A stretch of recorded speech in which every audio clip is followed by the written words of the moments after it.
Compañeros, compañeras, seguidos invitados que nos acompañan el día de hoy, todos mis compañeros, miembros de la dirección del sindicato que están aquí en la división de Necaxa, y principalmente a nuestro secretario general que sigue dando la cara, enfrentando a este gobierno federal fascista y represor, pero aquí estamos la base, aquí estamos la calidad, la gente que ama y quiere a este gran sindicato, y si es necesario dar la vida, la vamos a dar. Ese es el objetivo primordial de cada uno de nosotros, y bienvenidos también todos nuestros compañeros de los diferentes departamentos de la Ciudad de México, nuestras hermanas divisiones que todo el tiempo han estado participando también al llamado de la dirección del sindicato que encabeza nuestro secretario general. El día de hoy vamos a ser prácticos dentro de una crónica de lo que es el sistema hidroeléctrico de aquí de Necaxa, para la gente que no conoce aquí nuestras instalaciones, que hoy están usurpadas por estos malditos federales, quienes deberían de estar cuidando la seguridad del país o cuidando las fronteras, la seguridad misma de cada uno de nosotros. Están dentro de las instalaciones donde los que producimos la riqueza de este país somos la clase obrera. Pero vamos a salir adelante, vamos a triunfar. Y también un reconocimiento porque veo a muchos compañeros huelguistas de hambre que estuvieron presentes también en esa digna entrega para defender a nuestro gran sindicato y defender nuestra fuente de empleo de cada uno de nosotros, y en especial a nuestro compañero Miguel Ángel Ibarra con 86 días, que es de aquí, de la división de Necaxa, conjuntamente con nuestro hermano Cayetano, fueron los que llegaron hasta el final en esta toma de decisión tan importante para nosotros, compañeros. Vamos a hacer una pequeña crónica. A principios del año de 1850, don José Justo Gómez, conde de la Cortina, hizo una visita expresa a la zona de Necaxa, quedando maravillado por las impresionantes cascadas que formaba el río Necaxa. Al seguir su cauce hacia ese Golfo de México, posteriormente atraído por el contenido de sus memorias, el ingeniero Antonio García Cubas efectuó un intenso recorrido por esta zona, en la cual fue en 1871. Dentro de sus proyectos que él traía era ser agricultor, pero al darse cuenta de esta belleza, regresa por medio de unos escritos para poder impresionarse de esta Sierra Norte, que en ese entonces se llamaba Sierra de Huauchinango. Quien fue realmente el descubridor de las posibilidades industriales de las aguas del río Necaxa, abandonó su intento primitivo de dedicarse a esa agricultura y regresó con un gran proyecto importante, en donde propuso y obtuvo la formación de una compañía que se llamaba la SOTI de Necaxa, que se fundó de acuerdo con la concesión federal del 25 de junio de 1895. En un lapso de 5 años reunió un capital estimado suficiente para iniciar sus labores, para adquirir estos terrenos tan importantes que tenemos aquí, que en su tiempo se llamaron Salto Chico de la Mesa de las Flores, conocido hoy actualmente como La Mesa, donde hoy están esos malditos perros policías federales. Su propietario en ese entonces, Cipriano Garrido, verificando el traslado del dominio y haciendo todos los trámites, pagando por el predio la suma de 1,800 pesos, según contrato de junio de 1899. Al haber obtenido los datos técnicos necesarios, se establecieron las oficinas en la llamada La Mesa y se iniciaron los trabajos de perforación de un túnel que iba a atravesar en la dirección suroeste a noroeste. Pero este túnel nunca fue terminado y actualmente todos lo conocemos como la Cueva de los Franceses, donde se resguardaron cuando la invasión y la persecución de Venustiano Carranza. Fue así como un empresario francés, el doctor Bacquier, consiguió por el año de 1909 la idea de aprovechar las corrientes del río Necaxa para la generación del fluido eléctrico destinado a usos industriales en la propia región. En el mismo año de 1900, ingeniero eléctrico Frederick Starr Pearson, graduado en los Estados Unidos en 1885, advirtió las grandes ventajas que tenía esta cuenca de Necaxa con sus caídas de aguas y sus desniveles para generar energía eléctrica y transmitirlo al Distrito Federal y al Centro Minero del Oro. Muy pronto quedó demostrada su actividad de hombre empresario, pues inmediatamente efectuó los estudios necesarios. Negoció la concesión con las autoridades del país y gestionó con un buen éxito el financiamiento capitalista, que en ese entonces fue canadiense, base indispensable para la constitución de la sociedad y la ejecución de estas obras.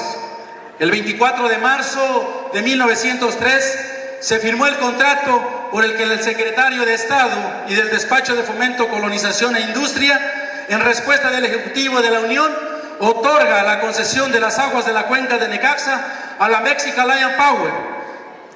para su aprovechamiento como una fuerza motriz para ejecutar y conservar las obras hidráulicas, mecánicas y eléctricas necesarias y convenientes para el aprovechamiento de esa fuerza motriz, tanto de las aguas como de las caídas naturales actualmente existentes y las que pueden producirse en los ríos de Tenango, Necaxa, Jaltepuzla, y comprometiéndose para que dentro de un plazo de 4 años se establecieran las obras mecánicas, hidráulicas, eléctricas suficientes para producir 15,000 caballos de fuerza, que son 11,190 kilowatts, y dentro de un plazo de 10 años tener establecidas las obras que fueron necesarias para producir un total de 30,000 caballos de fuerza, 22,380 kilowatts. La planta de Necaxa en el estado de Puebla fue el primer gran proyecto hidroeléctrico, con 6 unidades y una capacidad instalada de 31,500 megawatts, y comenzó a transmitir el fluido eléctrico desde Necaxa a la Ciudad de México el día 6 de diciembre de 1905. Un año después, en 1906, esta empresa canadiense obtiene de Porfirio Díaz y autoridades estatales nuevas concesiones en los estados de Puebla, Hidalgo, México, Michoacán, extendiendo su poder adquisitivo también dentro de lo que es la planta hidroeléctrica del Río de Alameda, la Compañía de Luz y Fuerza de Toluca, la de Temascaltepec y la de Cuernavaca.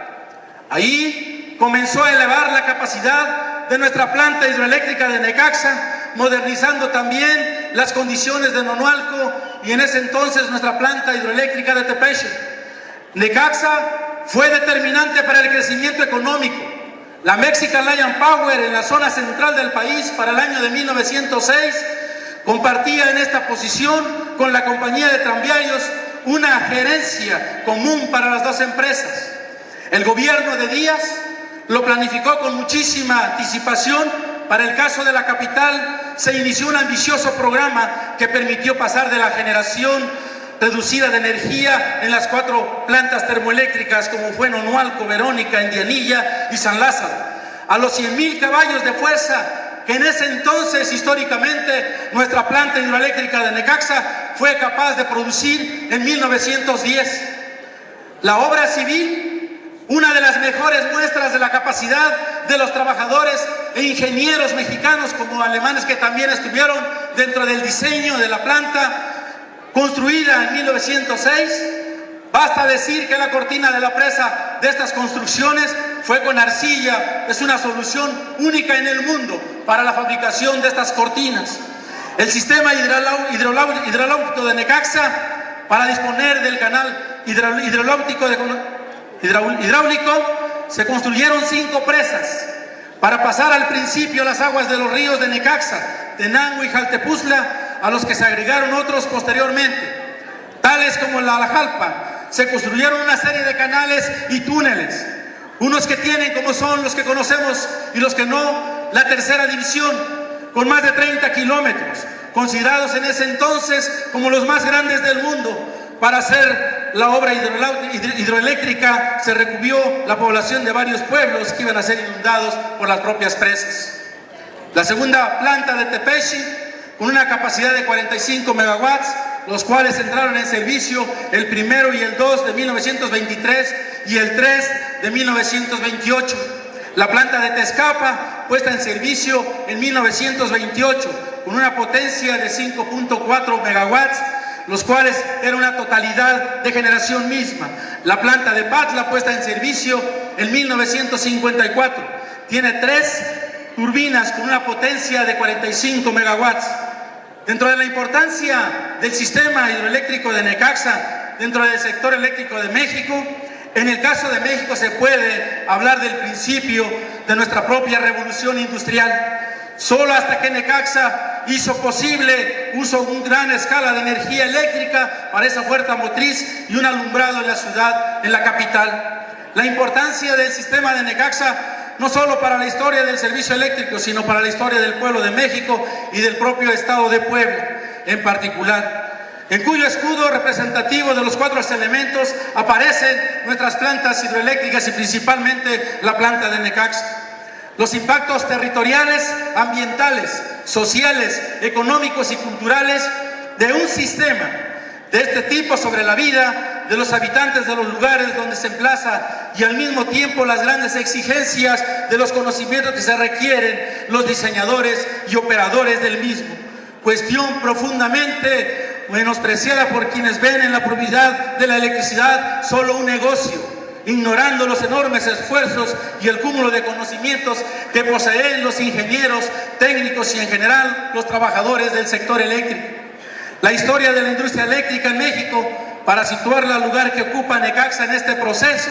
su valía no puede medirse a partir de la cantidad de energía que ha venido entregando durante más de un siglo al sistema eléctrico nacional. Si bien hemos explicado que en términos de su aporte a la capacidad instalada en el país, un factor importante es su único papel en el funcionamiento interconectado nacional. Consideremos que el último apagón a nivel general nacional se presentó el día 15 de enero de 1981 a las 6:59 horas. A efecto, las 7 áreas de control, la falla se inició en el área oriental, pero en el área central atendida por Luz y Fuerza del Centro se restableció completo el servicio a las 10:30 de la noche horas. Gracias al sistema hidroeléctrico de Necaxa, ya que fue donde inició el restablecimiento del servicio eléctrico. Desde entonces, la solicitud del personal operativo Sistema Central, adscrito a Luz y Fuerza del Centro, se implementó en el sistema de pruebas mensuales, como conocido para nosotros y para muchos que fue el arranque negro, con las plantas hidroeléctricas, principalmente Necaxa e Infiernillo. Las dificultades técnicas de este tipo de arranque fueron simplemente afrontadas gracias al personal experimentado que pertenece a este gran sindicato mexicano de electricistas. Esta tarea es indispensable para la sincronía de los generadores del sistema interconectado y Necaxa juega un papel importante. Ante las acusaciones de obsolencia, habría de responder que la antigüedad de un sistema técnico no significa necesariamente que hay que desecharlo. Es el caso del Canal de Panamá, para mencionar un caso de un prodigio técnico de más de 100 años de antigüedad. Lo que se hace necesario es su rehabilitación y su inversión para seguir teniendo la capacidad de generación esta empresa tan importante. Entonces, hemos llegado a una conclusión de que Necaxa se ha sostenido gracias al conocimiento y al compromiso de los trabajadores.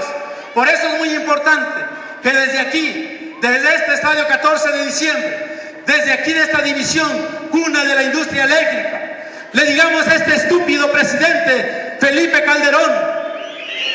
que este sindicato mexicano de electricistas está más vivo que nunca y que esta cuna de la industria eléctrica en Necaxa no va a permitir que gentes ajenas maneje estas plantas hidroeléctricas que fueron heredadas por nuestros bisabuelos, por nuestros abuelos, y hoy a nosotros, como una nueva generación, nos toca defenderlo si es necesario con la vida, si es necesario con la vida misma, para defender nuestra dignidad, nuestro amor al gran sindicato y de nuestra propia familia.